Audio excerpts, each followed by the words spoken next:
save some people and bring them to you so that you can become a leader within the four walls of your church? Apakah tujuan Tuhan hanya untuk membuat orang-orang itu dikumpulkan bersama denganmu dan mengangkat engkau menjadi pemimpin di dalam 4 dinding yang kau sebut gereja itu? Remember, the 2 disciples just left their mentor. Ingat baik-baik, murid yang sejati baru saja meninggalkan mentor mereka.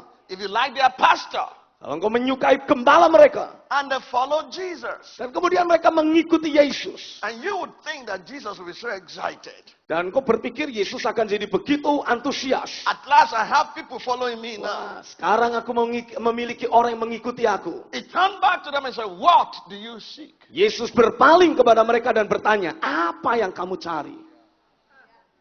Because there are too many people in your churches seeking different things, and you are juggling the heart, trying to meet everybody's need. Dan kau berpikir bahwa ternyata di gereja ada begitu banyak orang yang memiliki begitu banyak keinginan. Sementara engkau begitu antusias berpikir engkau memiliki orang banyak. Without making it plain to them why God called you, what mandate He has given you, to let them know from day one where you are going, if they want to be part of it or not. Dari hari pertama seharusnya engkau sudah begitu jelas memberitahukan apa alasan Tuhan memanggilmu. Sehingga mereka bisa menentukan apakah mereka akan bisa terus ikut engkau atau tidak. What do you seek? Apa yang kau cari? And they responded, Dan mereka meresponi, where do you dwell? di mana engkau tinggal?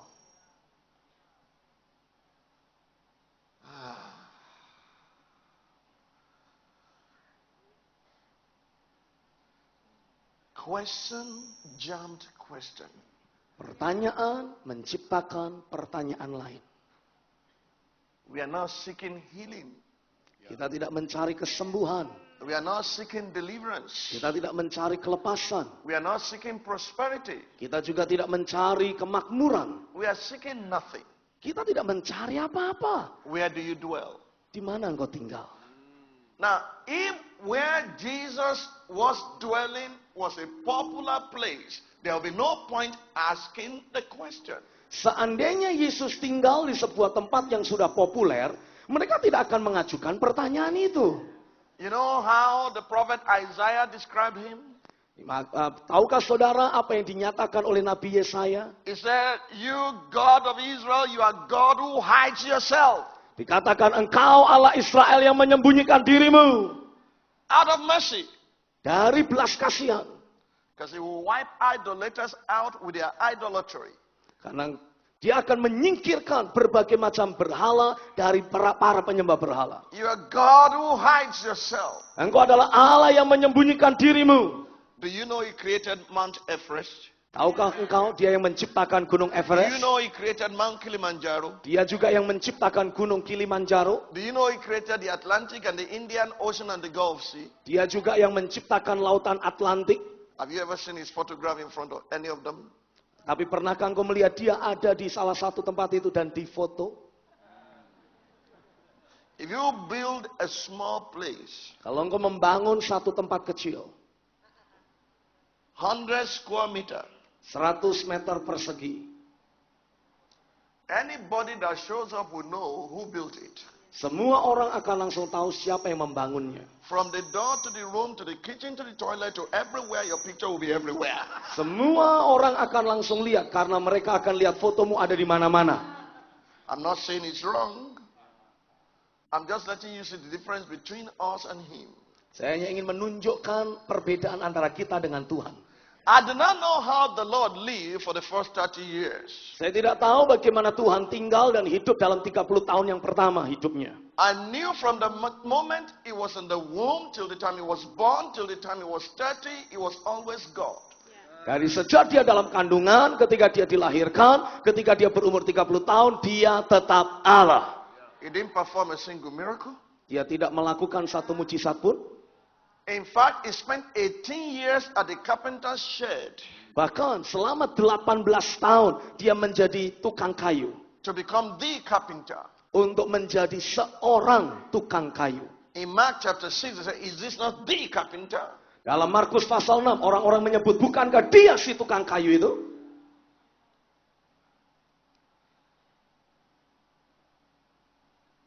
But I realized it was always God. Tapi saya menyadari dia tetap Allah. But it was not time for him to do anything. Tapi belum waktunya untuk dia menyatakan diri. He hid himself. Dia menyembunyikan dirinya. He hid himself in the conundrum of flesh. Dia tidak menyatakan dirinya di dalam daging. For in the beginning was the Word was with God, and the Word was God. Pada mulanya adalah firman. Firman itu bersama dengan Allah. And Dan the Word firman itu became bersama flesh Allah. and dwelt among us. Dan firman itu menjadi daging dan tinggal bersama dengan manusia. He hid himself in the flesh. Dia menyembunyikan dirinya di dalam daging. He hid himself in ordinariness. Dia menyembunyikan dirinya di dalam hal yang biasa. That when Herod was looking for him to kill, Dan ketika Herodes mencari dia untuk dibunuh, he has been given a common name, Jesus. dia diberi nama yang sangat lazim di zamannya, Yesus.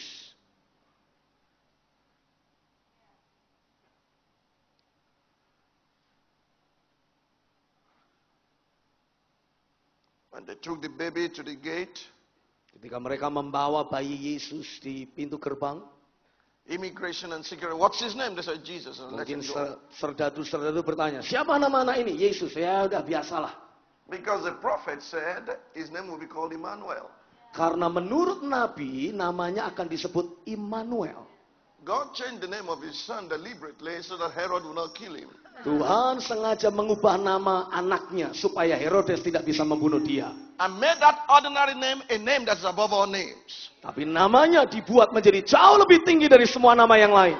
So that ordinary people like you, like Peter, like James, like John, ordinary fishermen can connect to that which is ordinary in order to become extraordinary. Sehingga kita yang biasa-biasa saja, Petrus, Yohanes, semua adalah orang-orang biasa, bisa terhubung dengan yang biasa itu untuk kemudian dibuat menjadi luar biasa. What do you seek? Apa yang kamu cari? Where do you dwell? Di mana engkau tinggal? And he said, come and see. Lalu dia berkata, mari ikutlah dan lihatlah. This is where I'm going to camp this afternoon. Ini yang saya mau tuju. And ask you again and again. Dan saya akan bertanya lagi dan lagi. What do you seek? Apa yang kamu cari?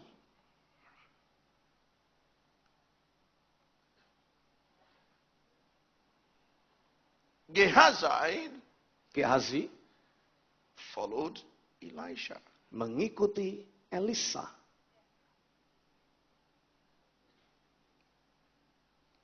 But what was he seeking? Tapi apa yang dia cari? Anointing? Double portion of Elisha's spirit? Urapan 2 porsi dari Elisa? A heart for God? Hatinya terhadap Tuhan? No. Tidak.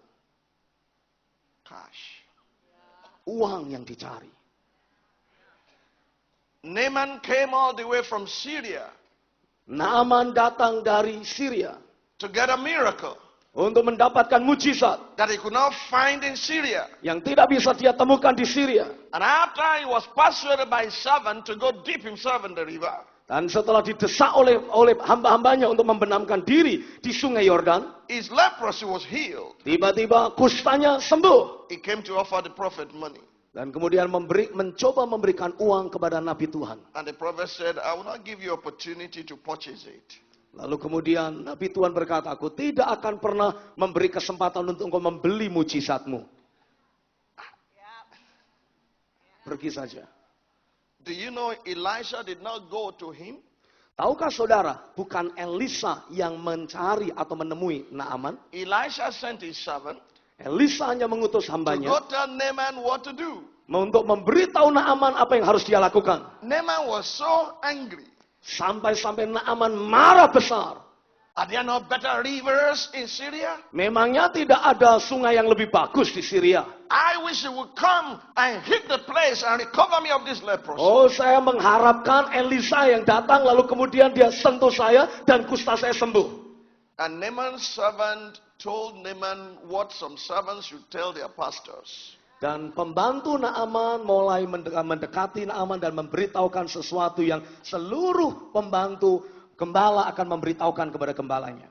If you have the pattern for healing, Kalau engkau datang untuk mencari kesembuhan, if you have the pattern for city taking, kalau engkau rindu melihat kotamu if you diubahkan, have the pattern for your nation, kalau engkau memiliki pola untuk bangsamu, why did you leave Syria to come here? kenapa engkau rela meninggalkan Syria untuk pergi ke sini? Why don't you simply follow the prescription? Kenapa engkau tidak dengan sederhana saja ikuti tugas yang diberikan?